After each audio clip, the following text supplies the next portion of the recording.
All right, stone pyramids of Southeast Ohio. You know, when I first came down here 40 years ago, 45 years ago, I saw that. And I was so impressed. I could stand there and look at it for a long time and just think how much effort and work it took just to build that thing. And that thing is just a small part of the operation that it ran, and it's just one of many. And it was the first thing they built, probably. And it's the only thing still standing, is just the chimney or the furnace itself. But it's quite an amazing thing to be down here. And it's a story about the immigrants that came to Southeast Ohio, the natural wealth of our region, hard work, and, America. So it was a primeval forest pretty much when a lot of this stuff got started, when Athens got settled and some of these little towns, and they started working their way through the forest, and these iron furnaces were some of the earliest industries, but not the first. The first industries down here were hides. People were down here looking for furs. Fur trappers came in, and so there was a lot of that going on, and shipping them out on Indian trails and things like that. And then that was followed by salt. Oh, here's Ebenezer. He lived in Amesville, and he was part of the group that went out and trapped a bunch of furs and took them back east and traded them for 51 books to become the Coonskin Library, the third library in the state of Ohio. And so salt was a big follow-up industry because everybody wanted salt. Salt was so important, and you just couldn't go down to Kroger's and get it. So salt was so valuable because everybody wanted it to preserve food, to flavor their food, and and it was so valuable that they used it for money. What would $1 get you out in the primeval wilderness versus a handful of salt? When you think about that, and that's where the term salary comes from. And you hear, anecdotes, well, that guy ain't worth his salt, or ain't worth a grain of salt, or you hear somebody else saying, well, back to the salt mines tomorrow, it's Monday, and it's all about the salt, about making a living and making do, and it's still the same. Jackson, in early Ohio history, there was a road that came into Athens from Marietta, and then it went up to Nelsonville and Logan and went over to MacArthur, just a cut through. But Jackson, it was like the hub of a wheel with spokes coming in from every direction. That's because of the salt.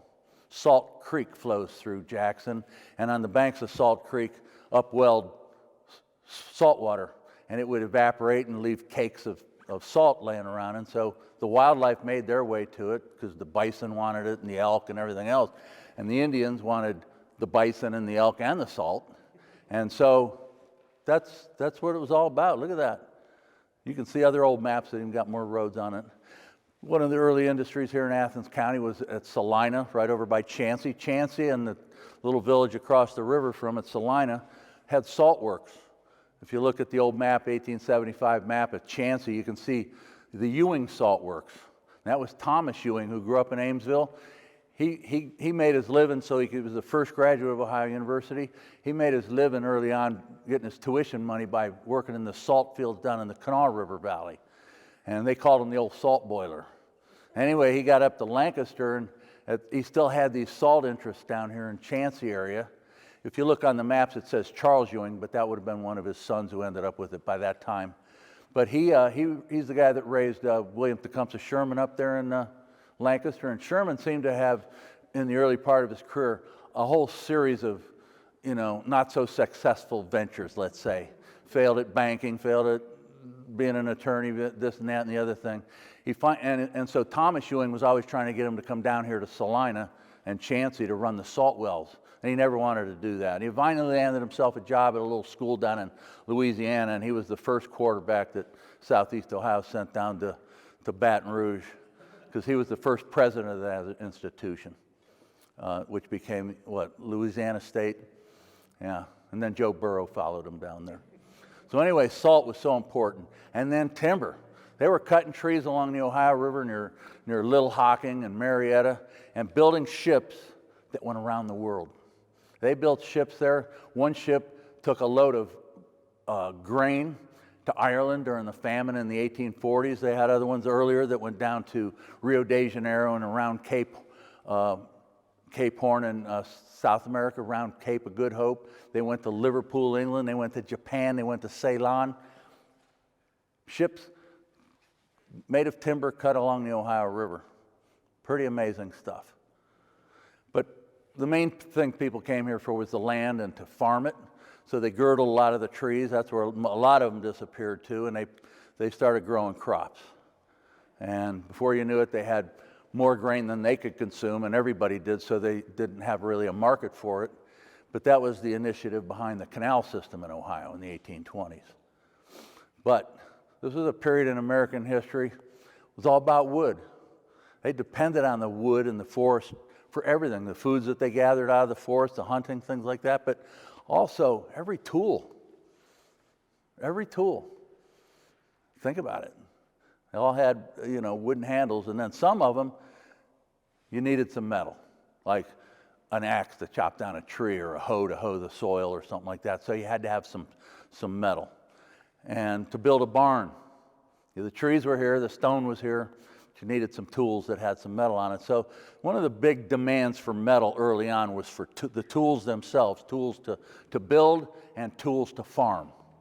We don't think about it, but the big cities in Ohio today, they have lots of factories and machinery, made a lot of stuff. But those towns grew up, and the factories and machinery that they were making then was all farming equipment.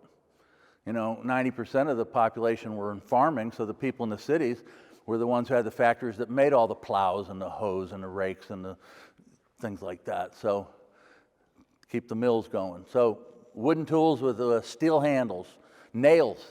The old barns and mills, the only metal in them was the nails that held the siding on and the roof. The rest of it's wooden pegs and sticks and stones, really, if you think about it. So you see that.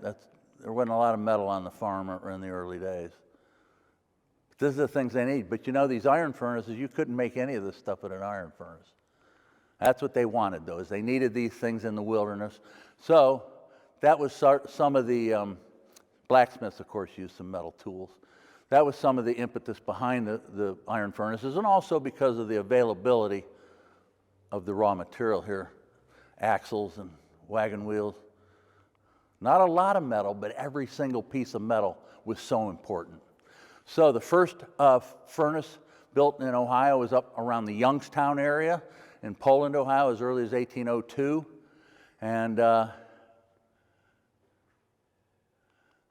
then later, in 1826, they built the first one down here in southeast Ohio along the Ohio River at a place called Hanging Rock. And it gets its name from a big rock cliff that overlooks the town there. And that was the first one, another one a year or two later, and a few more. And by the 1840s, a dozen going up just in that decade. And that's not a simple little project, putting up an iron furnace, so it's significant. And these are all built in what's called the Hanging Rock Iron Region, which reaches down into Kentucky, and it follows this seam, this deposit, all the way up to Logan at an angle, a northeasterly slanting angle. And so all the furnaces are along that route. And it's called the Hanging Rock Iron Region. And they mine the ores that built America in its first round. So there's the path of them up from 65 total on the Ohio side, I believe. And it was this raw material, and this didn't require the same kind of mining that we do today to get iron ore. A lot of it was laying near the surface, rough pieces like that. I'm a little sketchy still about how the iron was quarried, but they needed three things to run these furnaces once they got them built. They needed the ore, they needed limestone, and they needed charcoal. And so they mined some of the ore, they probably dug some, but I understand a lot of it was really close to the surface. Limestone quarries, and they used the limestone in this process, this furnace process, as a flux material. I'm not a chemist. What was going on, though, and this is interesting to think about, these giant pyramids, what they had going on in a primeval forest was high-level metallurgy, happening in this forest, out in the middle of nowhere by a bunch of hard-working people that were doing this work. And it's not even clear how many of them understood the whole process, but they did the work. And to do that, they needed to drive a lot of these giant wagons, which were pulled oftentimes by oxen, maybe some horses, big wagons, not your typical farm wagon. And they hauled the limestone to the furnace in it. They hauled the ore. They hauled the charcoal. They had to haul the wood to a place to make the charcoal. Then they hauled the charcoal to the furnace.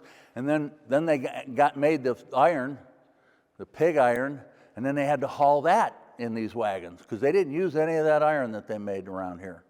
So it's big work. See some of these wagons, they're gigantic. Just changing the tire on one of those things is a big job. And then they made that charcoal. They had to cut down these trees, pile this stuff up, and burn it, partly. And so here you see some pictures of some of them people moving. I guess the horses and mules got in on that too. There's a couple of wagons at a charcoaling site. Here you see the charcoal pile in the background that they're building up there.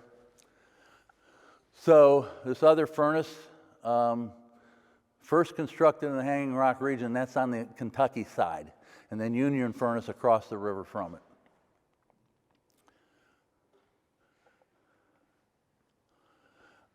I'm sketchy on the difference between cold blast furnaces and hot blast. I don't know the process that much, but happy to learn if anybody knows that and can explain it. But look at that, production eventually raised to 2.5 tons a day of iron they couldn't use, but they could sell it. So Hanging Rock, I mentioned that's a small community with that big imposing rock. And because there was no railroad development down here, this was wild off the beaten path location. So this iron, when they made it, they hauled it down to the Ohio River and put it on flatboats and steamers or whatever they could, and then shipped it to a place somebody could use it, like Cincinnati or Pittsburgh, and maybe early Ironton and Portsmouth were trying to get some factories going to actually turn the pig iron into products. So so these wagons are put into use after they make the product. They haul it down, and they got one other byproduct from this called slag, and that's if you go out hiking around where these things were, you can still see that stuff laying on the surface. So, yeah, keel boats and flatboats, and they got this stuff off to bigger towns that could handle it. So look at this. Each furnace required 300 to 350 acres of timber each year. Think of that. And these are big trees. These are the big early trees. Charcoal made from second or third growth wood was said to be superior to that made from virgin timber. Wow, that's interesting to know. But they had to get the big trees out of the way to grow the little ones. Something happened to all those trees. So they stack all this stuff up in layering, the way they do that, and then they covered it up with leaves and dirt and kept it a little moist on the outside. But they got that thing burning on the inside with a low air access, and that converted all that wood into charcoal, which has a higher temperature burning rate, apparently. So that's what they used in the furnace. So they had to turn this wood into partially burnt wood charcoal, like that, and load those wagons up again and haul it to the furnace. They did use coal in some of them. It wasn't common, but a lot of the coal they got, they tried to convert the coal to coke. Just like they were converting the wood to charcoal, they tried converting the coal to coke. And they weren't as successful with that.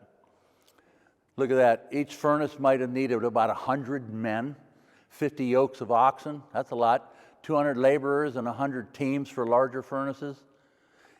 And each furnace turned into a settlement of people living around it. That's where they lived, right outside the furnace.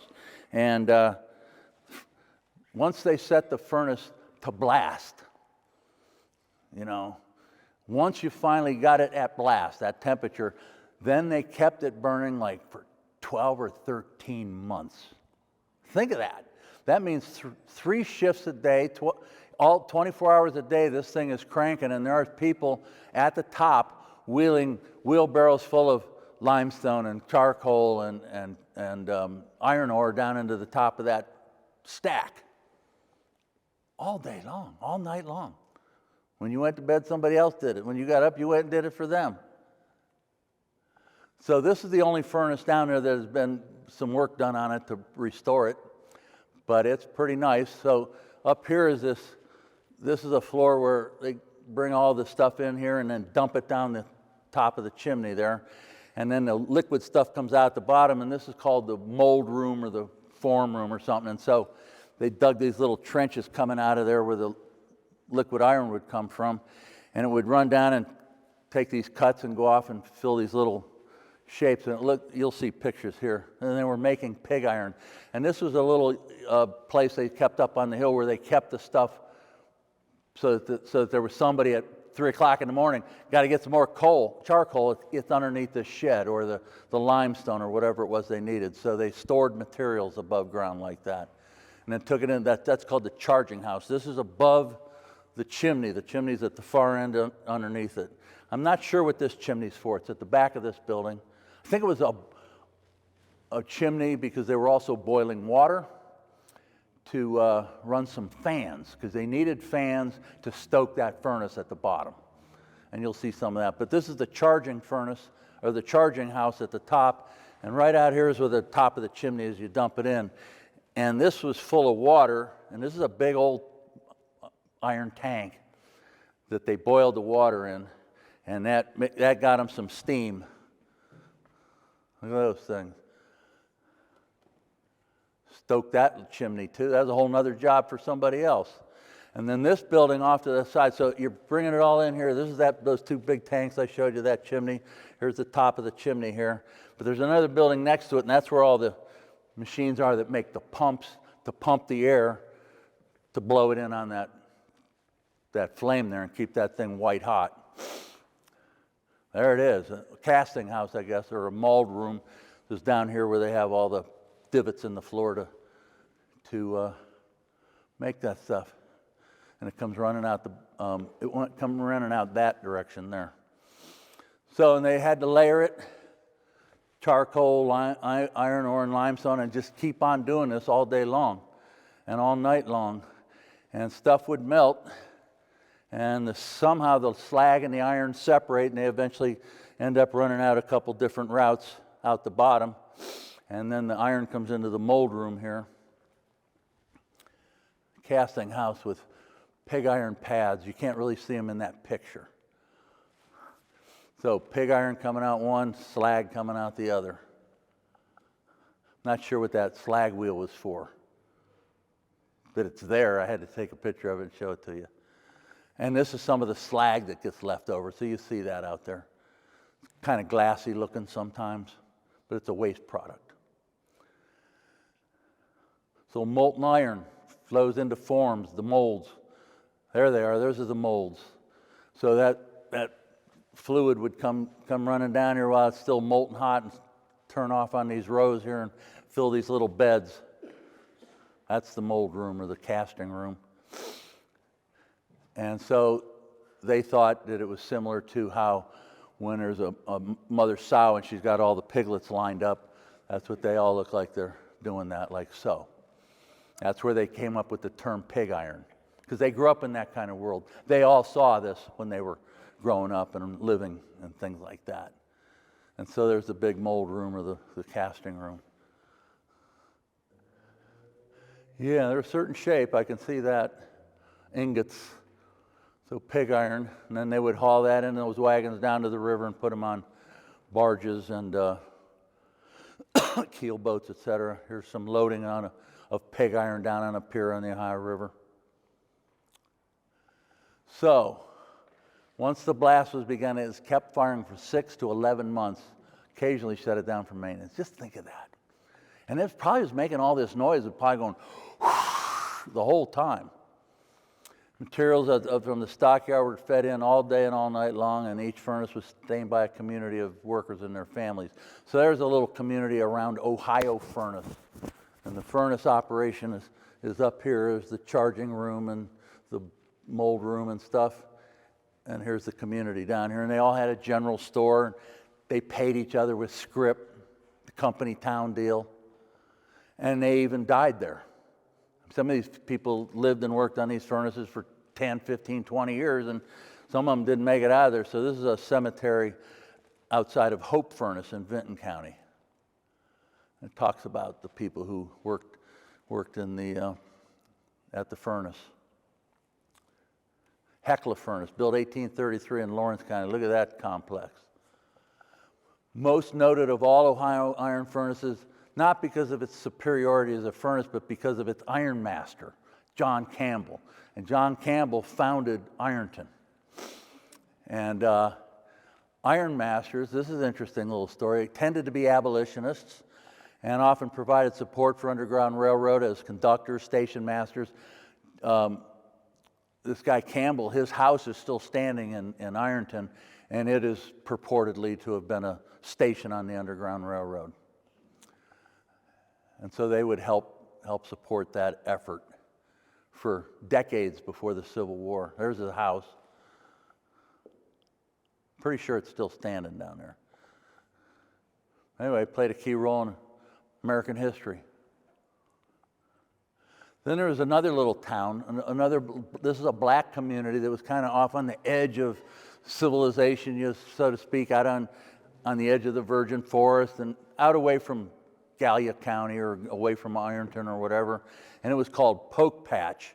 And some of these blacks who had managed to get out of the South worked in these places temporarily as they were moving along, but they did a lot of the labor. And so there was a little community of black community that grew up around and associated with the iron furnaces.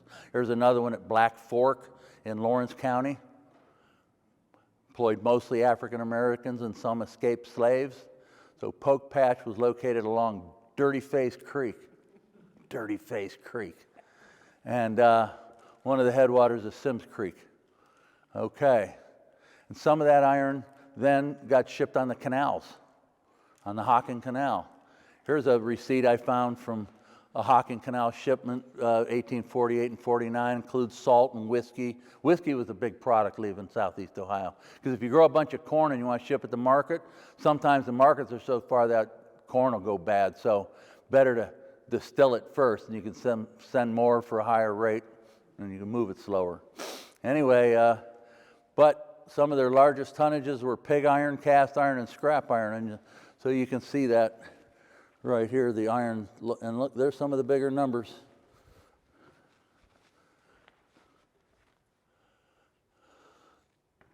But agriculture was still the big thing down here. Most people were in farming. They produced 1 to 2 tons of iron a day in that region, and it went for making pots, kettles, skillets, tools, etc. Necessities of pioneer life. It also stimulated and was part of the oomph behind the growth of the railroads in this area.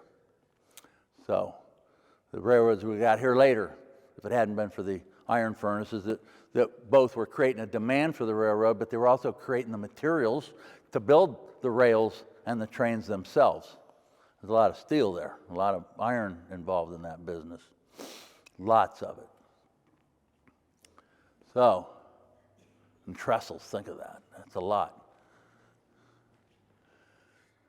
Even the river traffic, and there was a lot of it in that period of time, and they all had big boilers on their boats and big smokestacks, and there's a lot of metal, and their hulls, a lot of times the hulls were metal, the rest of the boats were wooden, but they had metal decks and metal hulls, metal boilers, and metal smokestacks. So there was getting to be a demand in the wilderness for a lot of this metal. So high-level metallurgy in Vinton County in the 1820s and 30s. Just think of that. That's a big deal. That's big industry. So hot blast, 3,000 tons of iron per year versus a cold blast, 2,000 tons of iron. 3.79 cords of wood versus 5 cords. And they made 137 bushels of charcoal per ton of pig iron versus they needed more in the cold blast.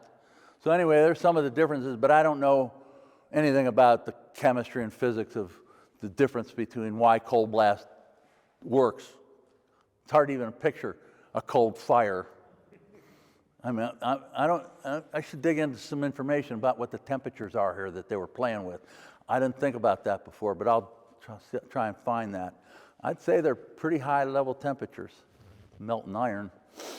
So they smelted ore used in the production of Civil War armaments. So cannonballs and cannons and wheels and whatever they needed in the Civil War, they were quarrying and smelting iron for it. Hecla furnace claims credit for producing the irons used in the famous Swamp Angel. Anybody familiar with the Swamp Angel? No Civil War buffs here. I never heard of it either. But anyway, it was a big gun. It was a big gun. It says it was an 8-inch Parrott cannon. There's a picture of it in Charleston, South Carolina, before it exploded. So they didn't make it good enough. They didn't reinforce it enough. Jefferson furnace in Jackson County. Here you can see the furnace in there. And it quarried, they claim to have quarried the ore that was used in the manufacture of the Monitor that played that role in the big battle of the ironclads in the Civil War, which changed naval warfare forever because of some of the ore smelted over there in Jackson County. Look at the cannonball divots here. They're looking pretty comfortable on the deck right now, but I'll bet they were going, here comes another one. Buckeye furnace, this is the one that's been redeveloped. Buckhorn furnace, Lawrence County, 1833. Every one of these is a bustling little industry in the wilderness that operated all night long, all day long. Monroe furnace, a lot of them. Blast furnaces in Scioto and Lawrence County, there's a batch of them there. 65 furnaces were built in the 6th County Hanging Rock region of Ohio. So 65 on the Ohio side. And they produced iron from 1818 to 1916. Southeast Ohio led the nation in iron production. Southeast Ohio was building America. The work they were doing and the materials that they were shipping into the economy and into the war and into industry. And they were getting paid 5 cents in paper that you can only spend now here and there. That's at the Vesuvius furnace. That's another one that's still standing. You can go to Lake Vesuvius State Park and see that furnace still standing there. The rest of the infrastructure is gone, though. This gained prominence because they introduced the hot blast instead of cold air for the smelting operation. A lot of these have different claims to fame. This is the first one to give you Sundays off. I wonder if they actually shut it down and cooled it down, or they had to sustain it at some level so they didn't have to fire it up from start on a Monday morning. Curious. I have to dig more into that one. The results were so satisfactory that other furnaces started to follow. Let's see, Jefferson's not only for a long-standing successful campaign because it was the last charcoal furnace in Ohio to yield to the competition of coke furnaces. Keystone furnace, this one is still standing. It was built into a rock cliff. There's their Keystone furnace general store. They all had a general store. This is the one at Buckeye furnace. This is Vinton furnace. You can find remnants of this in the woods in the Vinton Furnace State Forest over there. Some pictures of it back in the day. I got this from Emmett Conway. He knew all about that. If you ever go on to his website, The Old Forester, OLDE, Forester, has a ton of information on there about Native American foot trails, iron furnaces, and salt history of Southeast Ohio. He died at 95 years of age about 20 years ago or something like that, but he did a lot of important work. These are the coke ovens associated with the Vinton furnace. These are Belgian coke ovens. Don't know how it worked, but this is where they were trying to transform coal into coke, and it was a lot of effort, but it sounds like it ultimately failed. I don't know exactly what they got wrong on this thing, but it didn't work out so well. But the ovens still stand in the forest there. These are important heritage assets in Southeast Ohio. They're ruins, but they're important because they tell the story of how America got built. That's the remnants of the Vinton furnace, not much of it left. There's Jefferson furnace.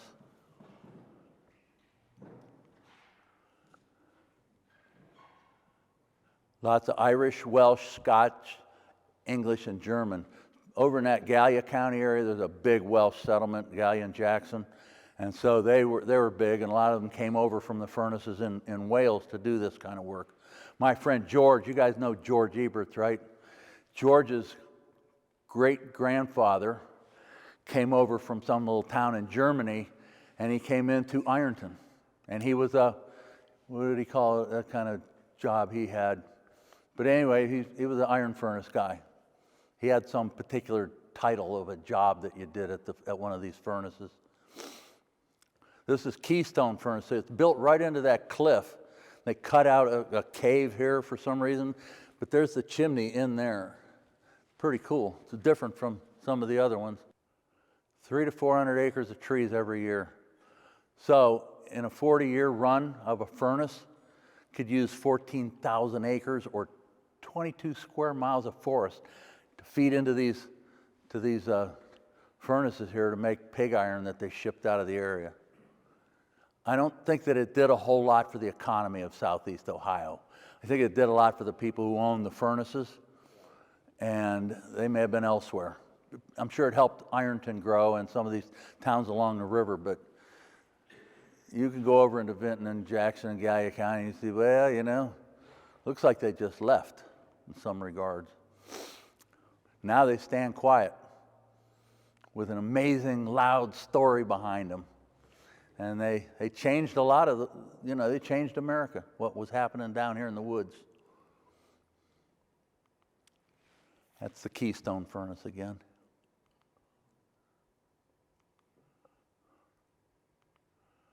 And then industry kept evolving. We started doing bricks, and we had the brick plants here in Athens. That's the old mule barn that used to be on Stimson Avenue. I knew it for a different reason over the years. Where I cashed checks on Saturdays. When the banks were closed, nobody had a plastic card to stick in a brick wall, so you go buy a six-pack and give them a check for $20, and then you have a little bit of money to spare. It's a good little deal back in the days before machines, ATM machines. But anyway, the bricks they made down here, I've seen them paving streets up in Ann Arbor, Michigan, Battle Creek, Michigan. It's hard to even know where all these bricks went. And they say some of them were made to pave the sidewalks in Paris. I don't know, I haven't seen any myself. And then some claim that some of the bricks were for the Indianapolis Speedway, you know. And I don't know the truth of all these things, but they've been part of the legend for a long time. And Jessica and I were talking about any legends that come up around down here are part of the history of the area, even if they're just legends. And I don't think there's even that much of the brick kilns still standing. Grindstone quarries around here, lots of them. And these weren't for grist mills. They were quarrying these grindstones and shipping them on canal boats and river boats into the cities, and they would put these up in tandem, a whole row of them, and that's how they were sharpening all the plows and scythes and everything else that were shipping out to farmers out in the field.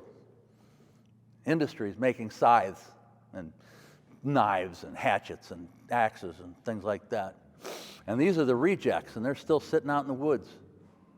And they look so important there. You see one of these here and there in front of a driveway or on the edge of a town or something like that, and they don't tell you the same story that this pile of things do. And so we should preserve some of these in place. This is part of the history of, again, building Ohio and building America.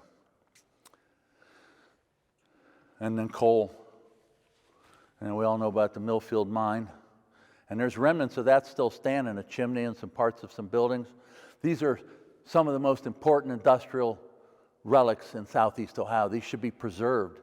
This place was for sale a year ago or something like that, and somebody could buy that and bulldoze it, put some trailers in there or something, or who knows what. Dollar General. And it would be a great loss to the region. That's a real American history story there. And it would create jobs to preserve these ruins and artifacts. Look how far people travel in the world to see ruins and ghost towns. And we have them right here. But we haven't seen them as assets, and we don't interpret them and tell their stories, but the stories are great. I mean, when the United Mine Workers start up in a cave out behind one of these little towns, think of all the people who are in unions around the country don't know that. They might like to know where that stuff started. So anyway, Here's John Campbell, also a station master on the Underground Railroad. Had a home, his secret rooms for runaways. They got rid of all that, I guess. Okay, I guess that's the last picture. Let's leave it at this one. Anyway, that's all I have to say about iron furnaces, unless we keep going. Anybody have any questions? Yes? Were they constructed out of sandstone? Yes. And were The furnaces themselves. Were they lined with a harder stone? I would think. No, they just had a chimney. They had sandstone chimneys on the inside. No, you know, like even the brick kilns, they put fire brick and stuff like that they manufacture. But no, what I saw, it's all stone. It's all stone. And it had to be big enough and thick enough to resist all that heat, because otherwise I'd say if it wasn't big enough, it'd crack and break. Yeah.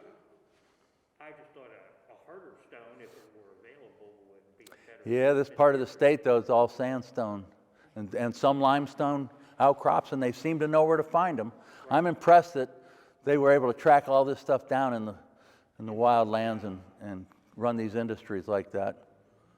Zaleski had, I think, a furnace, too. Count Zaleski financed that one. He probably made a good penny off it, but there's not much in Zaleski today, except history, but it's rich, lots of it. Other questions? Yes?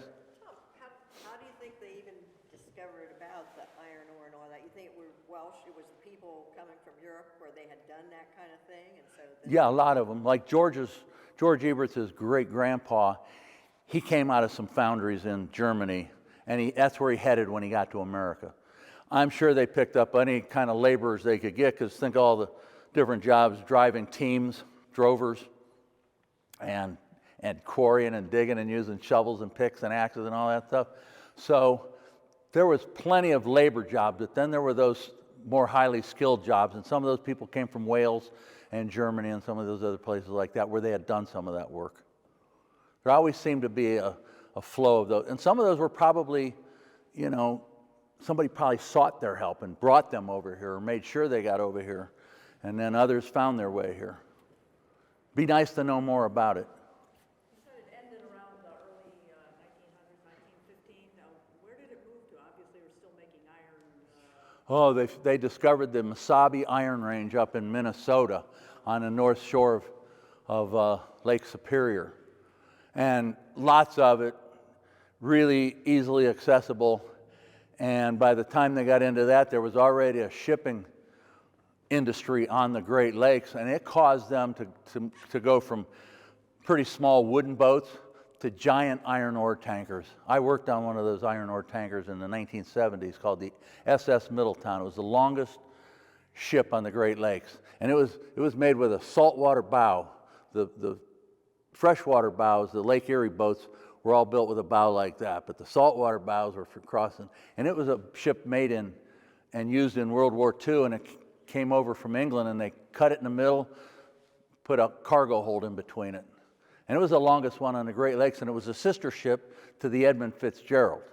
I expect everybody in this group to have heard of that. I'd mention it to my students. They say, who? What?